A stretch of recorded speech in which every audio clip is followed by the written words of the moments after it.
Assalamualaikum warahmatullahi wabarakatuh. Para dulur, alhamdulillah pagi ini saya bersama seorang ibu, seorang perempuan yang hebat luar biasa, bagus itu yang bisa membesarkan anak-anaknya dan mau bersyukur dan selalu ingat pada Allah sehingga benar-benar nanti ada ungkapan dalam hadis qudsi, Ana indahun artina. Bagaimana penjabarannya? Assalamualaikum. Waalaikumsalam warahmatullahi wabarakatuh, Pak Ustaz. Bunda, saya panggilnya, udah tau Mbak, saya biasanya Mbak. Terserah yang enaknya aja, Biar santai. yang lebih muda, semangat dan sebagainya gitu ya. Alhamdulillah. Mbak Dewi ya, Masya sehat ya. Allah. Saya senang dibilang muda, alhamdulillah. Ya Allah. Lumayan alhamdulillah, alhamdulillah gitu ya. Alhamdulillah ya Allah. Alhamdulillah ya Allah. Terima kasih. Nanti ada istilah-istilah baru dong, ada apa? Kepo. Kepo jangan. Bisa kita coba kan dikasih para dulur semua karena banyak pelajaran yang bisa kita ambil dari beliau sehingga nantinya kita ada pemahaman baru bagaimana Allah memberikan karunia yang sangat luar biasa. Mbak Dewi, ini pandemi udah berapa bulan ya? Dari Pandemi Februari ya, Maret ya? alhamdulillah dari Maret, hitungannya Maret, gejolaknya kan mulai Maret, jadi sekarang sudah mau menjelang masuk ke 10 bulan. Situasi yang buat saya sangat ajaib. Kenapa ajaib?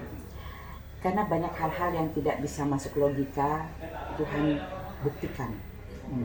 Di saat kita secara jamaah seluruh dunia terpuruk dengan pandemi, di saat ujian iman buat umat di bumi ini, kita bisa banyak belajar dan merenungkan betapa kasih sayang Allah, karunia Allah itu luar biasa. Allah buktikan dikasih pandemik, dikasih wabah. Saya belajar melihat tidak semua orang jadi pengeluh. Itu dari awal pandemi sudah merasakan itu atau ada proses dulu? Proses, karena kita tidak pernah menyangka bahwa pandemik ini akan berjalan selama ini. Karena sebagai manusia, ukuran akal manusia, orang itu dianggap mampu bertahan, bisa bertahan untuk dapat hidup secara finansial. Buat yang para milenial atau masyarakat yang bekerja, bahwa 3 bulan itu harus punya cadangan darurat, takut sakit, itu kan umum. Takut sakit jadi harus punya cadangan darurat. Bayangkan 3 bulan orang bisa bertahan, kelas menengah lah, menengah ke bawah. Mungkin persediaannya masih cukup buat 3 bulan. Begitu lewat dari 3 bulan, pasti akan mulai berpikir keras. Dan saya bersyukur, alhamdulillah. Saya bilang sama anak-anak, saya pernah melewati hal yang lebih berat daripada pandemi. Sekian belas tahun yang lalu, saya pisah dengan orang ayahnya anak-anak, perusahaan saya hancur, saya bangkrut, saya nggak memiliki apa-apa. Jadi pandemik ini seperti mengingatkan anak-anak saya untuk mereka mensyukuri. Ini Allah masih memberikan nikmat sama kita. Terutama bagi ibu, mungkin kalian masih kecil, tapi ini hanya periodik yang berulang, tapi tidak di tempat yang sama. Waktu berbeda, tapi posisi yang kita alami kalau kita mau berpikir, kalau kita mensyukuri. Karena saya melihat yang bawah diperhatikan oleh pemerintah. Semua orang dikasih kesadaran saling menolong, saling membantu. Dan ini kan peristiwa langka. Bagaimana kita mau membeli produk teman, makanan yang dibuat oleh teman, oleh tetangga, kita tergerak untuk membeli. Di satu sisi kita juga berpikir apa yang kita bisa lakukan untuk mampu bertahan. Barang-barang kita yang mau bazir, kita bisa berpikir untuk dibagikan atau kita jual kalau memang itu berharga dan tidak bermanfaat sekali bagi kita gitu.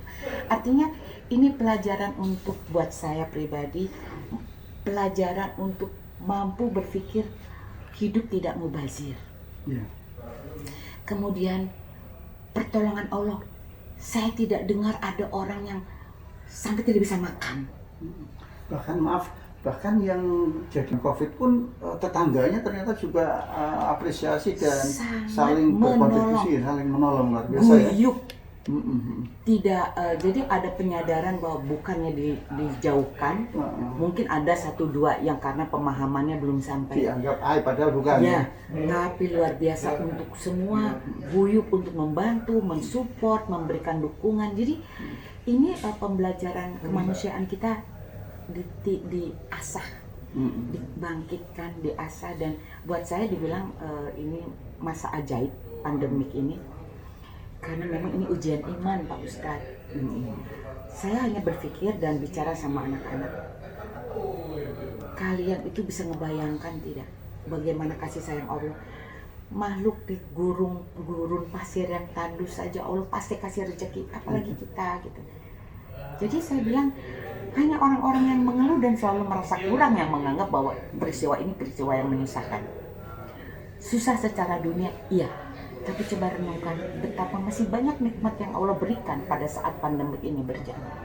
Apalagi sebelum pandemi ya, mana sangat luar biasa ya. Bagi yang mau berpikir, yang mau mengambil hikmah ya. Jadi begitu pandemi kita berbaik sangka, tapi betapa kita menyadari bahwa banyak waktu yang terabaikan, terbuang percuma, banyak nikmat yang kita anggap itu sepele. Ternyata betapa berharganya saat Allah memberikan ujian. Jadi memang saya mencoba belajar untuk berbaik sangka terus sama apa yang Allah berikan. Kalau dibilang susah, oh iya susah, tapi susahnya kita tetap tidak menyerah. Susahnya masih dengan senyum, karena kita masih dikasih kesempatan untuk berpikir.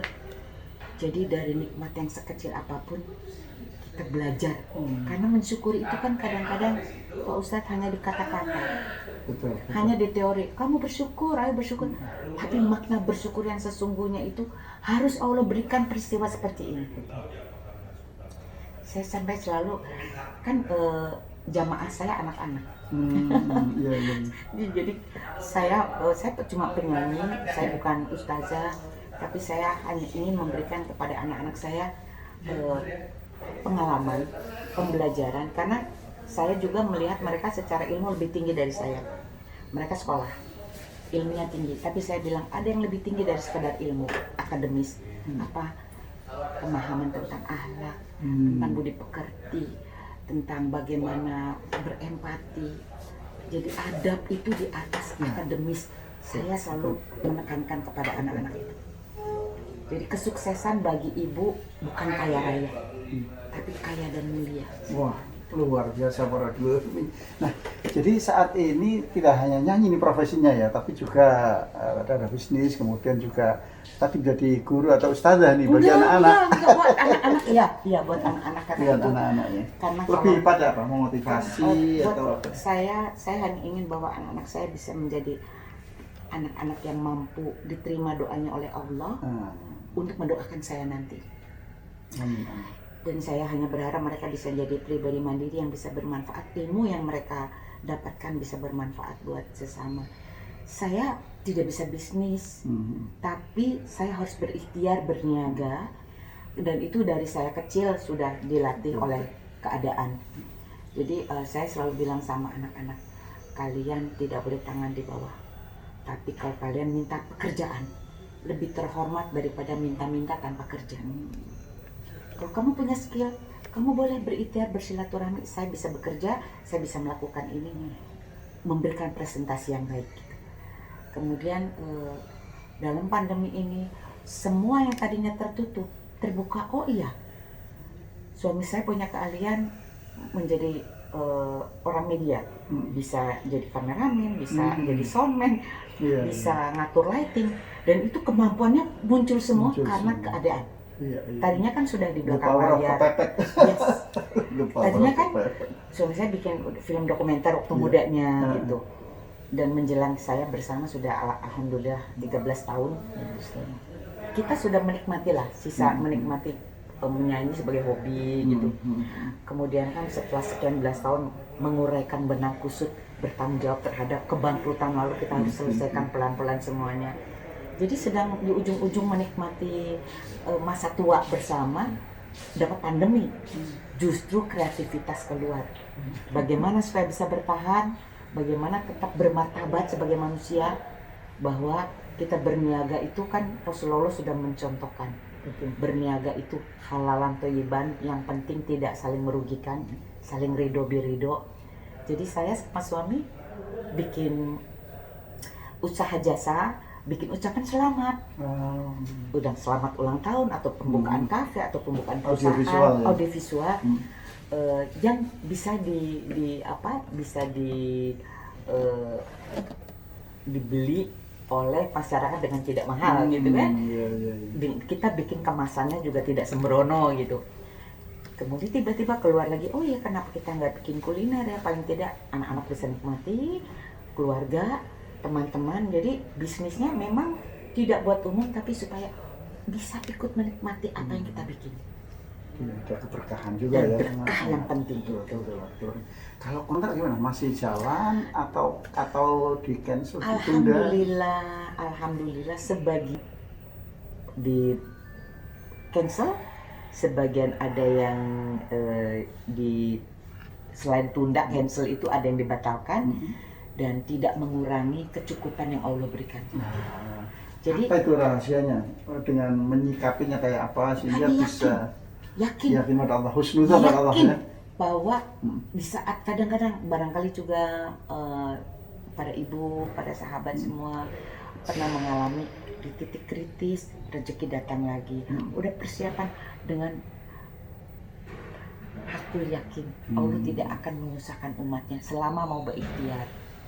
Jadi kadang-kadang lagi tidur juga kalau waktunya Mbak Dewi ada acara nikahan cuma 30 orang tapi ingin saya sholawatan. Jadi 30 orang karena pandemi Allah nggak kasih, saya tidak dikasih kesusahan yang membuat saya gelisah. Dan alhamdulillah saya belum pernah menangis karena saya hidup susah secara materi dari dulu. Karena buat saya, kenapa harus bersedih karena tidak punya uang? Karena orang yang kaya pun kadang masih kekurangan, merasa kekurangan. Betul. Jadi saya berusaha belajar menikmati saja hidup. Tiap hari saya hanya minta ampun sama Allah, sama bersyukur. Ya Allah, ampuni dosa saya, dan saya mensyukuri apa yang Allah berikan. Dan ternyata ajaib. Ajaib. Buat saya masa pandemi ini masa keajaiban. Para dulur, ini luar biasa tuh, banyak kunci yang bisa kita pegang ini untuk para dulur semua tadi. Namanya takillah yaj'alahu makhraja, barang siapa yang bertakwa, beliau yakin, beliau takwa, beliau husnuzan kepada Allah, maka itulah salah satu ciri-ciri takwa. Dan kalau kita sudah bertakwa, maka solusi jalan keluar akan muncul dari mana aja. Tadi beliau juga bersyukur. Nah, Allah juga di Ibrahim ayat 7 sudah berjanji kalau kita bersyukur maka akan ditambah dan tambah kenikmatannya, dan beliau juga sudah mempraktekannya, dan beliau juga berkali-kali minta ampun. Nah, itu salah satu kunci bahwa istighfar, minta ampun, kunci rezeki, kunci kesuburan, kunci keberkahan dan sebagainya, seperti yang pernah disampaikan oleh Syekh Imam Hasan Al-Basri. Nah, lanjut lagi. Ya, selain itu bisa kenapa saya selalu bilang ini masa ajaib pandemik ini. Putra saya nomor 3, saya punya 4 anak. Yang pertama almarhumah Giska, sudah Allah panggil dulu. Saya dikasih cucu 1 dari Giska. Kemudian nomor 2 Rama, dia mendengar, dia lulusan UI, S2-nya notariat, alhamdulillah sudah bekerja dan sekarang sudah berkeluarga, punya anak 2. Jadi cucu saya ada 3, alhamdulillah ya Allah. Alhamdulillah ya Allah. Kemudian yang ketiga putra saya Tuli, namanya Surya. Surya itu saat ini masih kuliah di Rochester Institute of Technology di New York, Amerika, ya, dengan beasiswa. Masa pandemik ini, saya biasanya kan tiap bulan kirim uang jajannya, walaupun dia dapat beasiswa, tapi sebagai orang tua hariannya saya masih pikirkan gitu. Apa yang terjadi? Maaf, ini yang di rumah berarti 2 anak atau 1 anak aja nih? Saja sekarang. Kan yang 1 udah menikah, nomor 2 udah bisa rumah mandiri. Surya di Amerika dan saya sama suami tinggal sama yang bungsu. Jadi pada saat pandemik mulai berjalan, terbayang kegundahan saya sebagai ibu, anak jauh dalam kondisi dia tuli, terus di sana di Amerika beritanya soal corona yang luar biasa. Saya cuma berserah diri sama Allah. Saya video call, dia bilang, "Ibu, saya oke. Ibu nggak usah khawatirkan saya. Ibu tidak usah kirim uang lagi sama saya sudah diterima kerja di kampus. Selain kuliah, dia diterima kerja jadi asisten peneliti, ada seorang profesor di kampusnya. Jadi antara kekhawatiran saya, kegundahan saya, tapi menerima kabar baik. Itu kabar baik pertama di awal pandemi. Ibu nggak usah kirim uang jajan saya lagi. Itu sudah meringankan saya kan, pikiran. Tapi gimana suasana di sana? Ibu nggak usah khawatir. Di Amerika setiap tahun 100.000 orang meninggal karena flu, karena musim dingin. Ibu tidak usah. Ibu doakan saja. Jadi saya hanya bilang, ya Allah, saya titipkan anak saya padamu semua. Karena sudah ada pengalaman anak saya dipanggil sama Allah, udah dikembalikan. Saya jadi lebih pasrah semua karena Allah. Kalau Allah berkehendak, nggak ada pandemi. Kalau Allah mau ambil. Tapi ikhtiarnya harus jaga diri. Saya bilang, kamu jaga kesehatan, makan vitamin yang cukup, makan yang baik, itu nggak boleh terlalu ngirit. Saya bilang kalau soal makanan. Itu setelah itu saya lapangkan hati. Ya Allah, berikan ketenangan saya di hati, ampuni segala dosa saya titipkan semua karena ini milikmu. Udah. Emang susah untuk menyatukan pikiran, berbaik sangka terhadap semua yang Allah berikan. Dilatih terus, karena kan fakta dengan keyakinan kita kan untuk nyatukannya itu kan berat. Fakta ini yang kita hadapi. Kemudian kita menuntut janji Allah pasti. Kita tahu Allah pasti tidak ingkar janji, tapi kan manusia, iman kan tebal tipis. Antara saya yakin, tapi faktanya dunia ini lagi susah. Saya yakin Allah nggak akan menyusahkan saya yakin anak saya selamat, saya yakin saya dicukupkan, keluarga saya dicukupkan. Dan kemudahan itu berangsur-angsur tanpa saya sadari, datang begitu saja dan begitu terlewati. Wow, ajaib banget bagaimana ini Allah mengatur hidup kita ini. Listrik tidak pernah mati karena kehabisan pulsa yang basic. Internet tidak pernah mati karena saya bisa berkomunikasi dengan anak saya. Makan kita nggak pernah kekurangan. Terus kita mau mengeluhkan apa? Apa yang sangat kufur nikmat kalau kita masih mengeluh? Saya bisa bayangin, saya bilang sama yang di rumah, sama mbak-mbaknya, Masya Allah ya, ini ajaib banget. Makanan kita berlimpah-limpah, listrik masih nggak pernah mati. Terus susahnya di mana? Susahnya karena kita kebanyakan baca berita. Susahnya karena semua kita telan, tidak kita kunyah dulu, kita pelan-pelan telan. Karena semua berita ditelan, itu yang bikin stres rupanya. Jadi apa-apa tidak bisa mendengar dari satu sumber, harus cross check, jangan diteror oleh berita. Jadi kita perlu tahu belum kondisi. tentu ada kebenarannya ya. Ya, kadang-kadang kan cuma separuh saja. Betul.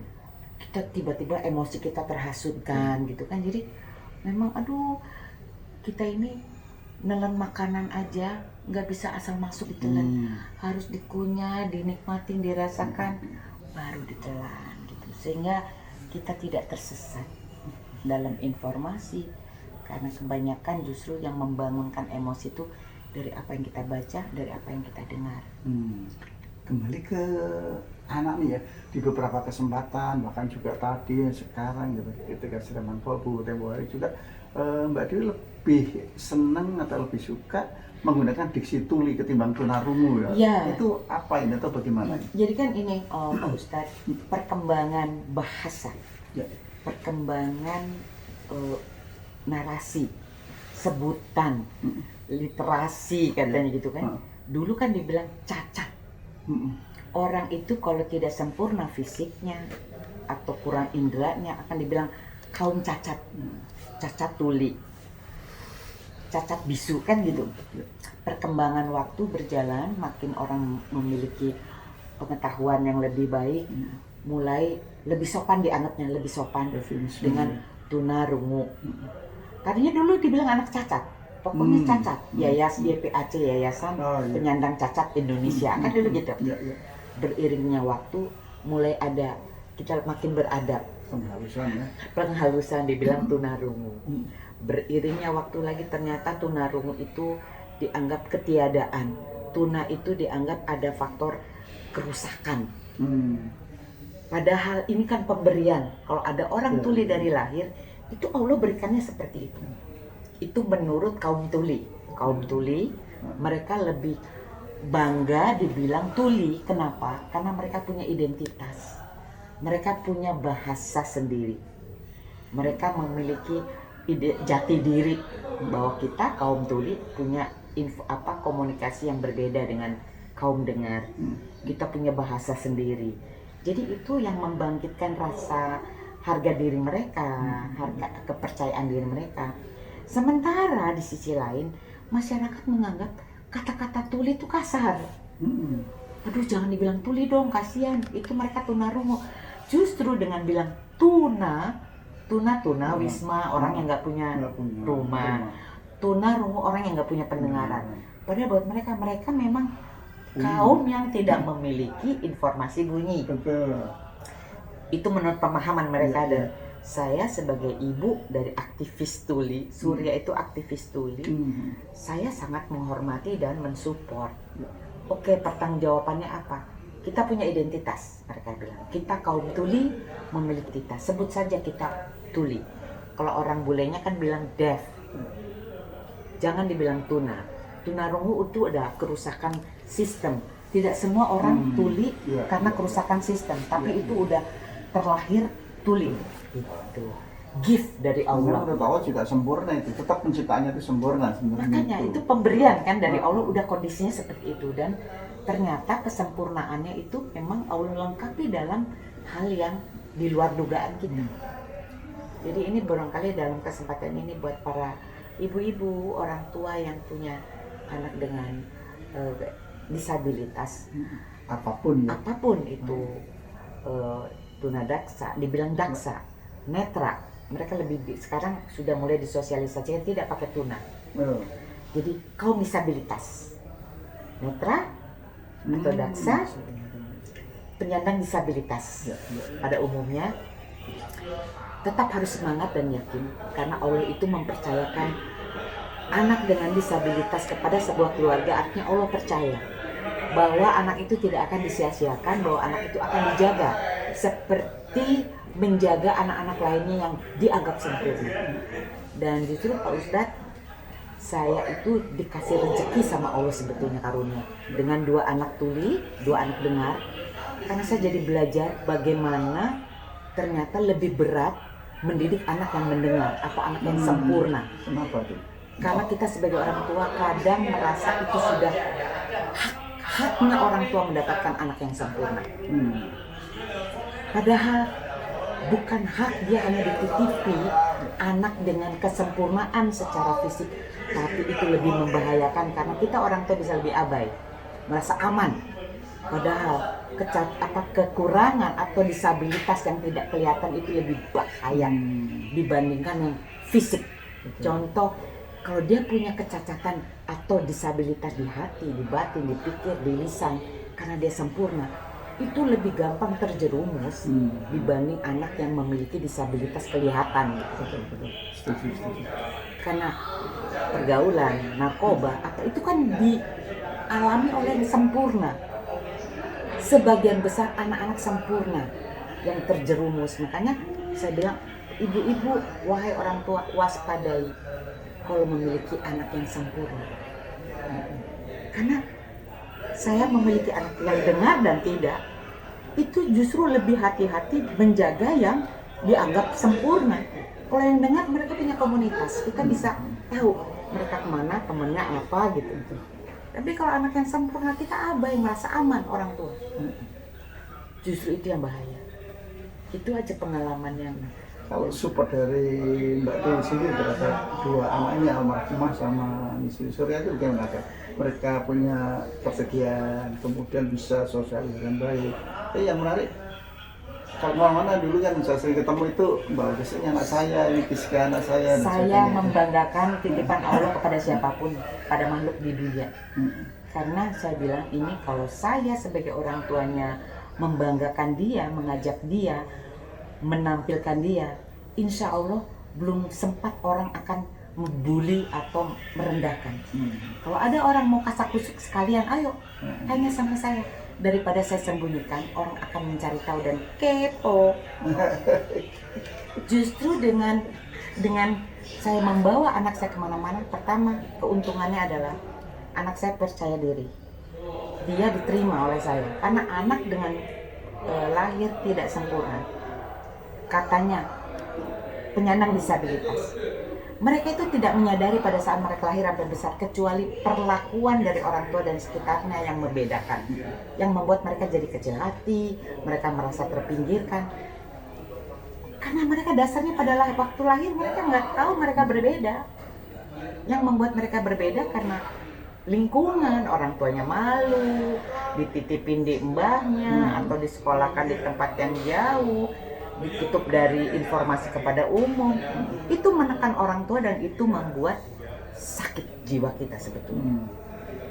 Tidak ada kebebasan. Kalau ini kan langsung, kenapa? Iya, anak saya tuli. Ayo ajak bicara dia. Itu yang membuat pribadi anak-anak saya muncul, alhamdulillah, tumbuh bagus ya. tumbuh karena kepercayaan diri. Sudah pun S2 ini di public S1. policy. S1. public policy. S1. S1. Ya. Di Amerika ya. Kemarin D3-nya cum laude, alhamdulillah. Tapi Pak Ustadz, sekali lagi, tiada daya upaya semuanya kalau bukan karena pertolongan Allah. Ya, betul. Ya. Tidak ada yang hebat. Saya kalau ditanya bagaimana mendidik anak, saya nggak tahu.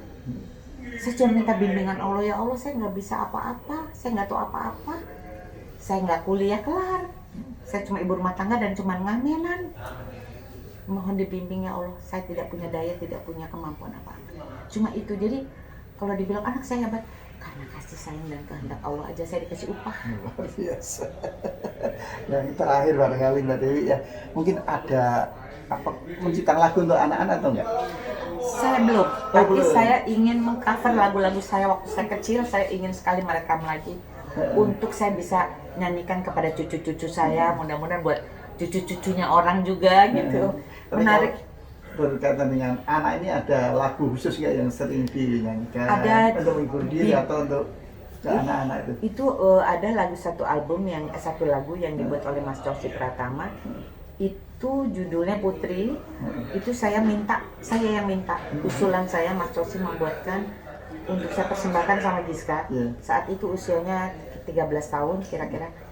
Saya bilang, Mas, ini dia udah mulai gadis nih, udah mulai menyadari kondisinya. Dia selalu bilang kenapa saya tuli gitu, kenapa saya beda. Saya minta dibikinkan lagu supaya dia tahu bahwa saya sangat mencintai dia apapun keadaannya. Jadilah lagu Kau putri kecilku, ku sayang padamu, bayangan diriku ada dalam tatap matamu, cantik jarimu, manisnya bibirmu, kau bisikkan harapanmu, kasih sayang ibumu. Putri kecilku yang ayu, tak tega hatiku tinggalkanmu, ku korbankan semua kepentinganku hanya untukmu. Respon almarhumah gimana kalau dengar lagu itu? Waktu itu saya bikin video klipnya almarhumah yang jadi modelnya. Jadi dia bahagia sekali bahwa dia menjadi sesuatu buat hidup saya. Oke ya. Aduh, para dulur, pagi ini beruntung kita dapat pelajaran banyak dari beliau ini yang luar biasa tentang kepedean, tentang syukur, tentang husnudzon kepada Allah, tentang keyakinan dan semuanya. Bagaimana kita bisa memperlakukan orang lain dengan baik, terutama keluarga kita, agar kita senantiasa ingat pada Allah. Semua adalah ciptaan Allah, harus kita syukuri dan tidak hanya terucap dalam mulut, tapi bagaimana kita bisa mensinergikan dengan faktanya sehingga benar-benar kita menjadi pribadi yang utuh. Oke, terima kasih. Terima kasih sama-sama. Terima kasih. Assalamualaikum warahmatullahi wabarakatuh. Waalaikumsalam warahmatullahi wabarakatuh.